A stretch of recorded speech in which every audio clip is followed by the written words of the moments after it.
NCERT class 10th exercise 8.1। आज हम लोग देखेंगे question number 7। If cot theta is equal to 7/8, तो इवेल्यूट करना है, यानी कि हम लोग को निकालना है। एक क्वेश्चन दिया हुआ है, दो क्वेश्चन दिया है। पहला क्वेश्चन बोला कि 1 plus sine theta into 1 minus sine theta is equal to 1 plus cos theta और 1 माइनस कॉस थीटा। दूसरा क्वेश्चन है cot square theta is equal to क्या होगा।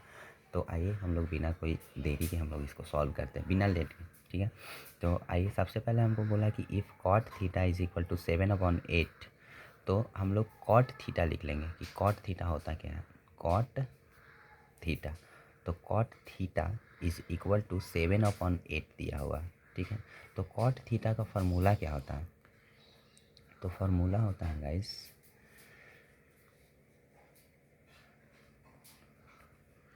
b/p। क्या होता है, b/p होता है। तो b/p फॉर्मूला होता है कॉट थीटा का। तो कहने का मतलब है कि बेस दिया हुआ है 7 और परपेंडिकुलर दिया हुआ है 8। तो हम एक अपने मन से ड्रॉ कर लेंगे राइट एंगल ट्रायंगल। ठीक है, तो राइट एंगल ट्रायंगल ड्रॉ कर लिए। यहाँ हम लोग एंगल थीटा मान ले रहे हैं ताकि थीटा के रिस्पेक्ट में बात हो। यहाँ थीटा के रिस्पेक्ट में पूछा है, यहाँ भी थीटा थीटा थीटा, हर जगह थीटा। तो हम लोग ये एंगल को मान रहे हैं थीटा। अपने मन से मान लेंगे ABC कोई राइट एंगल ट्रायंगल है जो B पर 90 डिग्री है। ठीक है, B पर 90 डिग्री है, सामने वाला साइड हाइपोटेनस हो जाएगा।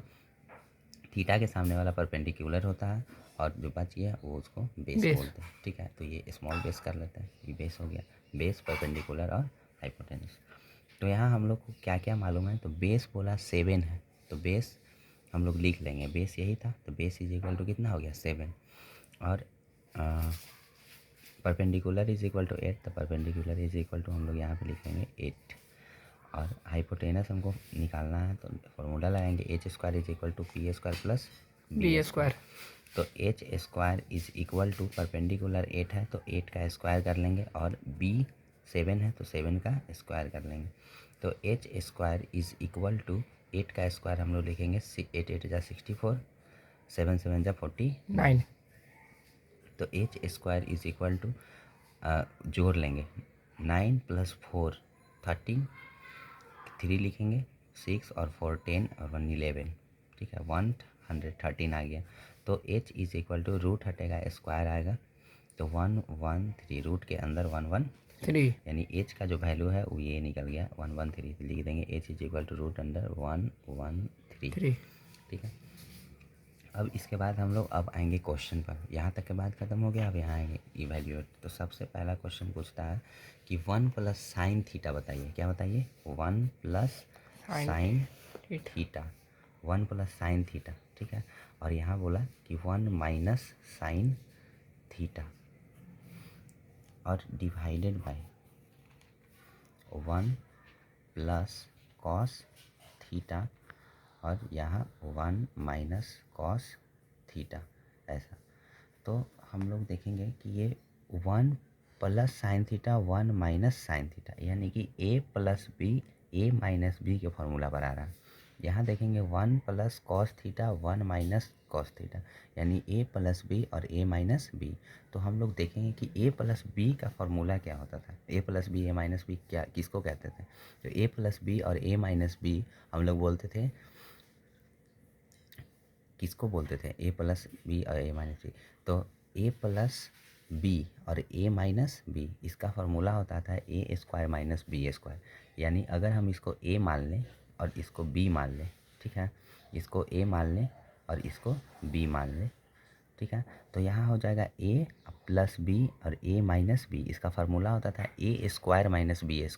तो इसको हम लोग अभी सॉल्व करके लिखेंगे A² माइनस B², यानी A की जगह पर यहाँ 1 दिया हुआ है तो यहाँ लिखेंगे 1 का स्क्वायर, क्योंकि A² होना था, माइनस B² यानी साइन स्क्वायर थीटा। क्या हो जाएगा, साइन स्क्वायर थीटा। ठीक है, ये पूरा सॉल्व हो गया। A plus B A minus B is equal to होता है A² माइनस B² हो गया। और इसी तरह से हम लोग नीचे कर देंगे A plus B A minus B, तो सेम चीज़ है। तो A का स्क्वायर करेंगे तो 1 का स्क्वायर कर दिए, और माइनस कॉस स्क्वायर थीटा लिख देंगे, कॉस स्क्वायर थीटा। तो यहाँ पर इतना सारा सॉल्व होकर बड़ा सा छोटा बन गया। फिर यहाँ हम लोग आगे सॉल्व करेंगे तो 1 का स्क्वायर करेंगे तो 1 हो जाएगा और माइनस साइन स्क्वायर थीटा, तो साइन का वैल्यू पुट कर देंगे, ठीक है। तो sine theta is equal to क्या होता है, P by H. Sine theta is equal to क्या होता है, पी बाई एच। यहाँ पी कितना है 8 और एच कितना है √113। पी बाई एच यानी sine square theta is equal to P by H यानी कि 8/√113, ठीक है। लिख देंगे इसका वैल्यू और इस पर है स्क्वायर, ठीक है। ये तो अकेले हुआ साइन थीटा का वैल्यू, इस साइन स्क्वायर थीटा, तो इस पर क्या कर देंगे हम लोग, स्क्वायर कर देंगे, ठीक है। इस पर स्क्वायर कर दिए और उसके बाद यहाँ लिखेंगे क्या, 1 का स्क्वायर है तो 1 हो जाएगा, ठीक है। और माइनस कॉस स्क्वायर थीटा, तो कॉस थीटा का वैल्यू क्या होगा, बी बाई एच, ठीक है। बेस कितना है 7, ठीक है। तो लिखेंगे 7 अपॉन एच कितना है √113, ठीक है। तो इस तरह से लिख बोला कॉस स्क्वायर थीटा यानी इस पर भी क्या करना पड़ेगा, स्क्वायर करना पड़ेगा, ठीक है। अभी आ गया 1 माइनस इतना का स्क्वायर और इतना का स्क्वायर, ठीक है। तो अब हम लोग इसको सॉल्व करेंगे तो 1 है, 1 लिखेंगे और माइनस 8 पर भी स्क्वायर है और रूट इतना पर भी स्क्वायर है, ठीक है। तो ये किसका स्क्वायर है, 8 जो है इसको स्क्वायर करेंगे तो कितना होगा, 8 8 जा 64, ठीक है। और यहाँ स्क्वायर करेंगे तो ये वाला स्क्वायर से ये स्क्वायर क्या हो जाएगा, कैंसिल हो जाएगा और यहाँ हो जाएगा 113, ठीक है। और सेम चीज़ यहाँ भी होगा डिवाइडेड बाई, ठीक है।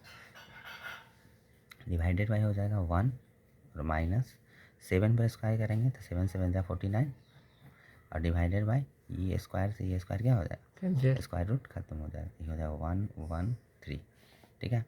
अभी यहाँ सॉल्व करके कितना आएगा, 1 माइनस 64 1 1 1 3। तो इसको जब हम लोग सॉल्व करेंगे, ठीक है, तो यहाँ हो जाएगा क्या, अब कुछ नहीं है तो नीचे 1 हो गया, ठीक है। अब 113 में से, ठीक है, 64 को क्या कर देंगे माइनस, कहीं एक प्रकार का आप लोग पहले से सीख रखे होंगे, ठीक है। कुछ नहीं होता तो 1 लेते हैं, दोनों का एलसीएम लेंगे तो 113 इधर भी हो जाए तो 113 से गुना करेंगे 1 में तो 113 हो जाएगा। 113 में से 64 को हम लोग को माइनस करना, ठीक है। 113 में से 64 क्या करेंगे, सब्ट्रैक्ट करेंगे, ठीक है। तो 13 4 जाएगा, कितना बचेगा 9, कितना बचना 9 बचना, ठीक है। अब यहाँ हो गया 0, ठीक है। अभी हो गया 10, 10 में से 6 जाएगा, कितना बचेगा 4, ठीक है। 49 आ गया, कितना आ गया 49। तो ये आपस में जब घटेगा तो आ जाएगा 49 अपॉन 113, कितना आ जाएगा 113, ठीक है। डिवाइडेड बाई जब यहाँ हम लोग करेंगे तो 113 माइनस 49, ठीक है। तो 113 यहाँ भी आ जाएगा 113, तो 113 में से घटाना होगा कितना 49, तो 49 घटाएंगे तो जैसे ही इसको सब्ट्रैक्ट करते हैं हम लोग 13 में 9 जाएगा, कितना बचेगा 13 से 9 जाना, ठीक है। 9 10 11 12 13 कितना बचा 4, ठीक है ना। अब एक यहाँ से ले लिए तो यहाँ हो गया 10, 10 में से 4 जाएगा, कितना बचेगा 6 यानी 64 आया, ठीक है। यहाँ 49 यहाँ 64, तो यहाँ लिखेंगे 64, कितना बचा 64, जो अपॉन में है वो अपॉन में रहेगा 113। अच्छा ये भी नीचे में है, ये भी नीचे में, तो कट हो गया, कट होने के बाद ऊपर वाला बचा 49 और नीचे वाला बचा 64। तो अभी तक हो गया है क्या 49/64, ठीक है। 49/64 ये हो गया आपका पहला, ठीक है। अब यहाँ से पूछा दूसरा नंबर क्वेश्चन, ठीक है। अब हम लोग नेक्स्ट पेज पर आते हैं तो 64 हो गया और यहाँ से आपको पूछा कॉट स्क्वायर थीटा, ठीक है। तो हम लोग अगले पेज पर बनाते हैं। तो सेकंड क्वेश्चन है कॉट स्क्वायर थीटा, क्या है कॉट स्क्वायर थीटा, ठीक है। तो cot square theta is equal to क्या होगा, ठीक है, बताते हैं बी बाई पी होता है। कॉट इज इक्वल टू क्या होता है, बी बाई पी होता है, ठीक है। हम लोग देख लेंगे कि बी कितना था, बी था 7, ठीक है। और पी कितना है, पी था 8, बी 7 और पी 8, ठीक है। बी 7 और पी 8, तो बी 7 हो जाएगा और पी 8 हो जाएगा, ठीक है। यानी कि इस पर स्क्वायर बोला, ठीक है, इस पर क्या बोला स्क्वायर, यानी कि इस पर भी स्क्वायर चढ़ाना होगा तभी मामला बनेगा, ठीक है। तो यहाँ पर 7 का स्क्वायर करेंगे, कितना आ जाएगा 7 7 जा 49 आ जाएगा, ठीक है। 7 7 जा 49 आ जाएगा, ठीक है। अब 49 आ गया और उसके बाद नीचे हम लोग करेंगे 8 8 जा 64, तो यहाँ वैल्यू कितना आया 49/64, ठीक है। यहाँ वैल्यू आया 49/64 और यहाँ वैल्यू आया कितना 49/64, ठीक है। तो यहाँ दोनों जगह सेम आया है, ठीक है। अब सेम आ गया तो ये हमारा प्रॉब्लम नहीं है गाइस, ठीक है। यहाँ भी बना के यही आया, यहाँ भी बना के यही, ठीक है। यहाँ पर आपका क्वेश्चन ये खत्म हो जाता है।